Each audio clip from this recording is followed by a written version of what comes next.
Tengok yang kedua, yang selalu ditanya, iaitu bukankah kalau Najib jatuh, maka lepas ini akan naik Zahid ke siapa ke, sama juga. Yang ini dia kena pergi sekolah politik dulu kot. Ini cakap kedai kopi, saya tegur betul-betul, ini cakap kedai kopi. Kerana kalau kita nak membandingkan suasana itu, kita kena tengok apakah suasana 2003 dulu, masa Mahathir jatuh itu, dengan suasana 2009 semasa Tun Abdullah Badawi letak jawatan, dengan sekarang 2016 ni sama ke tidak? Tak sama. 2003 kebencian kepada Tun Mahathir itu memang tinggi. Kemudian Tun Abdullah Badawi naik, dia memang image bersih dan dia swing 100%. Itu yang pertama. Yang keduanya, yang ini yang kebanyakan orang lupa. Masa itu mana ada Pakatan Pembangkang? Masa itu ada parti PAS yang memerintah Kelantan dan Terengganu. Di peringkat persekutuan, Pakatan Pembangkang begitu lemah. Jadi kita tidak ada masa itu kehadiran ataupun rakyat tak boleh nak letak harapan Pakatan Pembangkang realistically pada ketika itu boleh ambil kerajaan. Memang tak boleh. Jadi keputusan rakyat bukan tengok Pembangkang lawan Barisan Nasional. Ketika itu dia tengok Pak Lah lawan Mahathir. Jadi dia kata Pak Lah okey. Sebab itu dia swing kepada Pak Lah, dan undi Tionghoa dan bukan Melayu memang daripada 99 dan 2004 adalah bersama-sama dengan Barisan Nasional. Jadi dia bukan apple to apple. Tak betul. 2009. Apa beza 2009 dengan sekarang? 2009, Tun Mahathir apabila dia melancarkan kempen untuk menurunkan Tun Abdullah Badawi, kempen itu dari dalam UMNO. Tun Abdullah Badawi diturunkan secara dalaman dari dalam UMNO. Tidak ada seorang pun pemimpin UMNO dalam tahun 2009 yang keluar UMNO untuk desak, selain pada Tun Mahathir lah, untuk desak supaya Tun Abdullah letak jawatan. Semua pimpinan nombor 2, 3, 4, 5, 6 di bawah Tun Abdullah Badawi, semua dengan Tun Mahathir memaksa Tun Abdullah Badawi letak jawatan. Maknanya apa? Perpaduan dalam UMNO dalam tahun 2009 adalah solid, jitu. Sebab itu dia tidak boleh banding. Dia bukan apple to apple dengan yang ada sekarang. Sebab itu apabila Datuk Seri Najib naik jadi Perdana Menteri tahun 2009, maka sokongan daripada pimpinan UMNO tu semua solid. Sebab itu dia boleh teruskan. Sekarang lain. Datuk Tun Mahathir dah buat macam-macam dalam UMNO, tak jadi. 2 tahun dah dia pun keluar. Baik. Apa lagi yang berbeza? Tahun 2003, tahun 2009, mana ada timbalan Perdana Menteri kena pecat? Ini timbalan Perdana Menteri kena pecat dan kena gantung. Ada Menteri Kanan lagi kena pecat dan kena gantung lah kot lepas ni.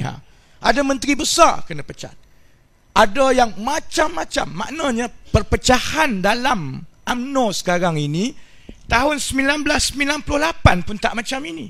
Ini yang paling buruk pernah berlaku dalam tahun last kali macam ini ialah tahun 1987. Dan akhir sekali, apa yang bezanya ialah berbanding dengan 2003, Tun Abdullah Badawi jatuh, naik Tun Mahathir jatuh, naik Tun Abdullah Badawi, ada image pemimpin yang baru, ada renaissance, ada rejuvenate. Turun Tun Abdullah Badawi 2009, orang kata dia tidur macam-macam. Naik Datuk Seri Najib, nampak gagah sikit lah masa tu. Jadi sekarang lain. Kalau Datuk Seri Najib turun pun, tidak ada seorang pun daripada kalangan pimpinan UMNO sekarang ini yang dipercayai oleh rakyat yang boleh ganti. Maknanya kalau dia jatuh pun, dia akan terus huru-hara. Dan beberapa faktor lain. Pertama, dulu tak ada skandal 1MDB, dulu tak ada GST, dan yang paling penting, dulu tidak ada satu Pakatan Pembangkang Persekutuan yang kuat, yang telah berjaya berada 2 penggal selain daripada di Parlimen, dan juga mentadbir negeri-negeri yang kuat seperti Selangor dan juga Pulau Pinang. Sebab itu akhirnya sekarang ini keadaan dia lain. Perpecahan dalam UMNO, pergaduhan itu sudah bagi saya no turning back. Dan juga kita ada alternatif yang rakyat boleh tengok.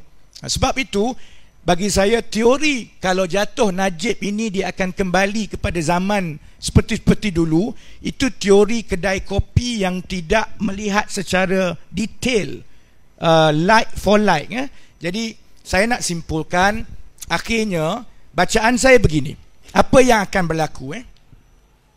Tun Mahathir, Datuk Seri Tan Sri Muhyiddin, Datuk Seri Mukri semua, dia tidak ada pilihan lain kecuali dia hadir di atas pentas kita, kerana tujuan mereka dengan mengadakan deklarasi rakyat ini ialah dengan harapan tekanan rakyat boleh memaksa 30 hingga 35 ahli Parlimen BN lompat dan buat undi tak percaya terhadap Datuk Seri Najib. Itu tujuan dia.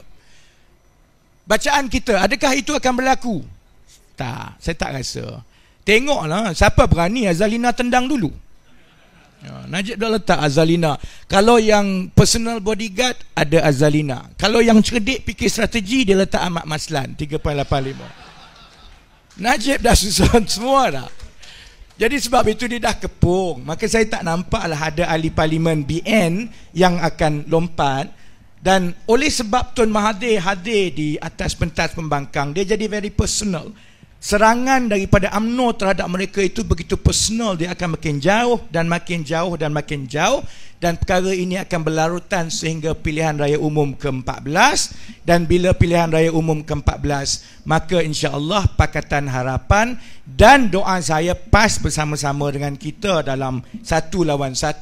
Maka yang kita perlu buat pada ketika itu ialah tadah kemenangan sahaja, insya-Allah.